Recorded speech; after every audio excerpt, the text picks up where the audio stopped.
La vie dans les autres pays est différente. Et très souvent, lorsque l'on fait les choses comme on a l'habitude de les faire, les gens nous regardent de travers. Aujourd'hui, on va voir ensemble les choses à faire et à ne pas faire en Russie. Voilà le guide pratique en 20 conseils pour les étrangers en Russie.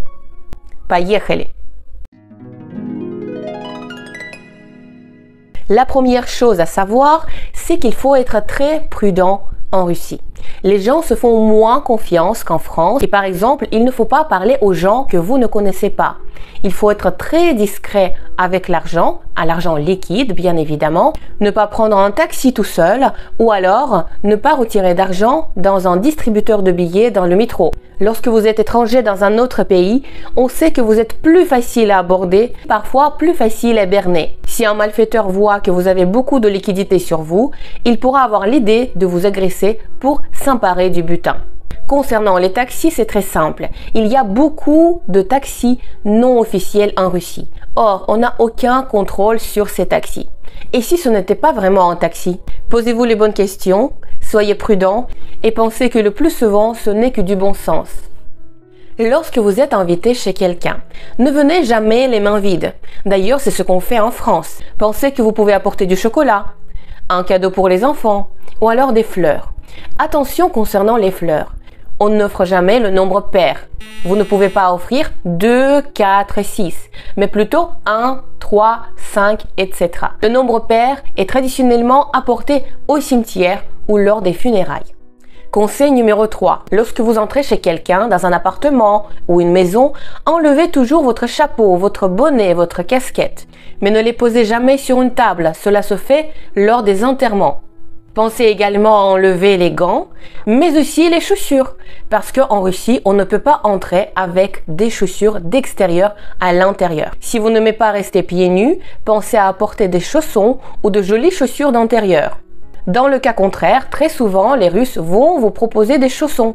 Ne forcez jamais les Russes à vous inviter à retirer vos chaussures.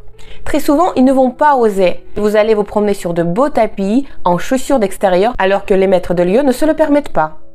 Conseil numéro 4. Il est interdit de siffler à l'intérieur. Les Russes sont superstitieux. Et il y a une croyance d'après laquelle on ne peut pas siffler à l'intérieur d'une maison ou d'un appartement ou dans n'importe quel espace clos parce que ça fait fuir l'argent. Si vous faites fuir l'argent des gens qui vous ont invité, ils vont pas vous dire merci. Conseil numéro 5. Ne vous mettez jamais au coin de la table, particulièrement si vous n'êtes pas marié. Les Russes croient que si on fait ça, on aura un mariage malheureux, comme on dit souglom, avec un coin. Et vous savez très bien que dans tous les conflits, l'essentiel c'est d'arrondir les angles. Enlevez les angles de votre vie, également lorsque vous êtes à table. Conseil numéro 6. À table, les gens portent des toasts. Prenez l'habitude de ne pas lever votre verre et boire quand bon vous semble, mais attendre lorsque quelqu'un veuille porter un toast. Tout le repas sera parsemé par des toasts de la part des gens. Et il est tout à fait possible que votre tour vienne. À ce moment-là, vous pouvez préparer à l'avance en toast un petit mot gentil à dire au maître des lieux, à la maîtresse de la maison ou aux autres invités. Mais vous pouvez aussi dire tout simplement «За хозяйку дома», à la maîtresse de la maison. «За хозяйку дома». «За вас», à vous. «За вас». «За любовь», à l'amour. «За любовь». «За дружбу», à l'amitié. «За дружбу». «За знакомство», à notre connaissance. «За знакомство». Mais ne dites jamais «на здоровье». C'est une réponse au remerciement. «Спасибо», «на здоровье». En revanche, vous pouvez dire «За здоровье», à la santé. Les différences fondamentales entre «на здоровье» et «за здоровье», c'est que «на здоровье» c'est pour votre santé et personne ne boit pour la santé. En revanche, on peut boire à la santé et pour cela, il faut dire «за здоровье». Conseil numéro 7. À table, ne refusez jamais lorsqu'on vous propose de boire en verre. Si vous ne voulez pas boire pour une raison ou une autre, vous pouvez toujours invoquer la santé. «Здоровье не позволяет». La santé ne me permet pas. «Здоровье не позволяет». Alors, vous pouvez dire «Я не пью по религиозным соображениям». Je ne bois pas pour des raisons religieuses. «Я не пью по религиозным соображениям». La plupart des Russes ne vont pas comprendre pourquoi vous refusiez de boire un verre. Alors, ces deux raisons vont vous excuser et vont permettre que vos hôtes ne vous en veuillent pas. Conseil numéro 8. Ne jamais poser une bouteille vide à table. Lorsque la boisson est terminée, emportez la bouteille soit dans la cuisine ou à l'extérieur, ou alors posez-la par terre, cachée sous la table. En général, le vide représente quelque chose de négatif. Et on ne veut pas porter malheur à ceux qui vous ont invité. Conseil numéro 9. Ne laissez jamais une femme vous servir de l'alcool. Il y a un proverbe qui dit que la main de la femme ne doit jamais toucher la bouteille d'alcool. Ce sera toujours les hommes qui vont servir les boissons alcoolisées et s'il n'y a pas d'autres hommes, et vous en êtes un, prenez ce rôle à cœur, faites-le, jouez vraiment le gentleman. C'est quelque chose de tout à fait normal pour les femmes russes, sinon vous passerez pour un goujat. Comment font les femmes s'il n'y a pas d'hommes dans l'assemblée? Dans ces cas-là, bien évidemment, elles vont se débrouiller toutes seules. Mais s'il n'y a ne serait-ce qu'un seul homme, ce rôle lui revient. Conseil numéro 10. À table, ne prenez jamais trop de nourriture, sinon vous ne pourrez pas tout manger. Les repas de fête en Russie durent très longtemps. Et très souvent, vous aurez une grande table avec énormément de choses à goûter et à tester. On vous conseille fortement d'essayer d'y aller progressivement. Ne remplissez pas tout de suite votre assiette de tout ce qu'il y a sur la table, parce que ce n'est qu'une entrée. Après, vous aurez peut-être le plat chaud, un dessert, et encore et encore et encore de la nourriture. Et d'ailleurs, lorsque votre assiette sera vide, on vous la re-remplira. Donc, modérez-vous, gérez votre assiette et la quantité que vous voulez manger. Si les gens veulent vous resservir et que vous refusez, ils vont mal le prendre. Conseil numéro 11. En général, on ne souhaite pas bonne fête à l'avance. Exception, bien sûr, peuvent faire les fêtes nationales. On dit dans ces cas-là « Поздравляю с наступающим ». Je te félicite avec la fête qui arrive. « Поздравляю с наступающим ». Mais la plupart du temps, on enlève « поздравляю » et on garde juste « с наступающим ». Vous pouvez le dire pour le Nouvel An, pour Noël, pour Pâques, pour 1er mai, mais ne souhaitez jamais bon anniversaire à l'avance, ça fait partie des superstitions qui portent malheur. Conseil numéro 12. Une bonne blague peut détendre l'atmosphère, mais faut-il encore bien choisir le sujet. En Russie, il ne faut jamais faire de blagues sur la religion. Il faut respecter les sentiments des croyants, quelle que soit la religion. Par exemple, ce que fait Charlie Hebdo est interdit en Russie. Il y a une loi qui protège les sentiments des croyants. On peut mettre au rang de la religion les parents. Ne faites jamais de blagues sur les parents. En revanche, vous pouvez tout à fait faire une blague sur les différences de genre, d'apparence, d'ethnicité, etc. Pour cela, les Russes ne sont pas politiquement corrects. Cette blague va être appréciée et les gens vont souvent rire de bon cœur. Conseil numéro 13. Ne serrez jamais la main avec un gant dessus. Prenez le temps de le retirer d'abord, tout comme les lunettes. Enlevez d'abord vos lunettes pour embrasser quelqu'un. Mais pensez que les Russes ne se font pas la bise.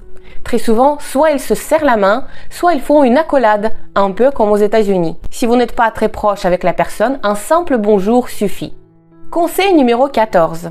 Pas de messe basse. Ça concerne également la Russie.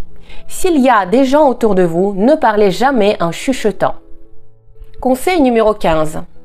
Je sais que pour les Européens et pour les Français en particulier, un sourire de circonstance, c'est quelque chose de tout à fait normal. On dit toujours que le sourire, c'est comme de l'huile dans les rouages des relations. Ça améliore les interactions sociales. En Russie, cette règle toutefois ne s'applique pas. Sourire sans raison valable est considéré comme quelque chose de bizarre. En général, les Russes vont sourire quand ils sont sincèrement heureux de vous voir. Et on ne peut pas être vraiment heureux de voir un inconnu. Il y a d'ailleurs un proverbe qui dit « Смех без причины, признак дурачины ». Un rire sans raison, c'est un signe de bêtise. Cela touche particulièrement les hommes. Les hommes en Russie sourient beaucoup moins. Évidemment, les choses ont changé légèrement depuis que les gens travaillent plus à l'étranger, voyagent davantage. Ils voient qu'un sourire d'un commerçant est utile. Il aide vraiment aux interactions, surtout si c'est vous le chef d'entreprise. Autrefois, tout appartenait à l'État. Que vous soyez souriant ou pas, que vous ayez beaucoup de clients ou pas, vous aurez toujours le même salaire. Alors, pourquoi s'embêter? Aujourd'hui, les gens qui sont propriétaires de leur propre affaire, ils apprennent à être commerçants tout comme en France. Attention, je ne vous dis pas de ne pas sourire du tout. Soyez juste un tout petit peu plus modéré dans vos sourires. Et la bonne nouvelle, c'est que si en russe vous souriez, c'est que c'est vraiment sincère. Mon mari, par exemple, lorsqu'il voit en russe avec un visage très fermé dans un magasin, il fait une petite blague pour détendre l'atmosphère. Dans ce cas-là, le vendeur en question ou le serveur va entendre que c'est un étranger, il va lui sourire, il va demander la langue que c'est. S'il entend que c'est du français, ça va lui encore plus faire plaisir. Il va commencer à blaguer avec vous et à vous sourire. Conseil numéro 16. Ne faites jamais de compliments à un seul objet concret dans l'intérieur des gens en Russie. Ils veulent tellement faire plaisir à leurs invités qu'il est possible qu'ils vous offrent la chose, l'objet que vous avez complimenté. Vous pouvez dire juste que c'est cosy, c'est agréable, c'est confortable, c'est beau, mais s'il vous plaît, rien de concret. Vous pouvez donc dire « Как у вас уютно ». Qu'est-ce que c'est cosy chez vous? « Как у вас уютно ». « Как у вас красиво ». Qu'est-ce que c'est beau chez vous? Conseil numéro 17. Habillez-vous bien. En Russie, lorsqu'on sort, on s'habille toujours bien. C'est un petit effort que vous allez peut-être faire pour une fête assez importante. Mais en Russie, c'est quelque chose qui se fait au quotidien et c'est normal. Si vous ne faites aucun effort, les gens vont se vexer, ils vont penser qu'ils ne sont pas suffisamment importants que vous fassiez cet effort. Alors, habillez-vous, mettez des choses harmonieuses, coiffez-vous, un minimum de maquillage léger et de rigueur. Mais si vous allez au théâtre, là, vous pouvez y aller presque comme dans un mariage. Pensez à des chaussures de rechange, en particulier en hiver. Il y a un garde-robe, l'endroit où vous pourrez laisser votre manteau et vos chaussures d'hiver. Donc, pensez bien à un petit sac où vous pourrez les ranger. Les Russes adorent les sorties culturelles et une sortie au théâtre, c'est vraiment une fête. Conseil numéro 18. Ne demandez jamais leur âge aux femmes. Les femmes sont beaucoup plus susceptibles sur les questions d'âge qu'en France. Certaines femmes vont se considérer comme très vieilles, même à partir de 40 ans. Ne remettez pas de l'huile sur le feu. Et d'ailleurs, quand vous voyez une vendeuse à qui vous allez vous adresser девушка ou женщина, mademoiselle ou madame, oui, effectivement, on utilise les mots jeune femme et femme pour s'adresser à quelqu'un. D'autres mots qui existaient avant la Révolution ont disparu et de nouvelles expressions n'ont pas pu apparaître. Si vous voyez devant vous une femme d'un certain âge, d'une cinquantaine, de soixantaine d'années, même plus, dites plutôt девушка. Ça lui ferait vraiment plaisir, elle va se sentir plus jeune et elle sera de meilleure humeur pour vous servir. Conseil numéro 19. Si vous êtes un homme et que vous invitez une femme russe à sortir, pensez que c'est vous qui allez payer au restaurant, au cinéma, à la brasserie, partout. Et c'est tout à fait normal. La plupart des jeunes femmes russes peuvent sortir carrément sans argent pour le rendez-vous. Elle a déjà fait énormément d'efforts. Le maquillage, les vêtements, tout ça, ça coûte de l'argent pour la femme. La femme investit dans son apparence. Si elle vous voit hésiter sur le paiement, que vous proposiez de payer moitié-moitié, c'est possible qu'elle paye, mais pensez que vous ne la reverrez plus jamais. Conseil numéro 20. La galanterie a toujours sa place dans la société russe. Si vous sortez avec une jeune femme russe, c'est à vous d'ouvrir la porte, de porter un sac lourd, de proposer à l'aider à sortir d'un transport. Vous allez également porter beaucoup de respect pour les personnes âgées. Vous allez écouter leurs conseils et ne pas discuter même s'ils vous font une remarque désagréable dans un transport en commun. Même si vous n'êtes pas d'accord, ne dites rien, ça ne sert à rien. On ne discute pas, on ne contredit pas les personnes âgées en Russie. Et maintenant, à votre tour. Qu'est-ce qui vous a choqué dans mes propos? Qu'est-ce qui se fait de la même manière chez vous et en Russie? Et pour finir, n'oubliez pas de vous abonner à ma newsletter pour ne rien rater. Apprenez le russe sans stress et avec plaisir et vous obtiendrez des résultats remarquables.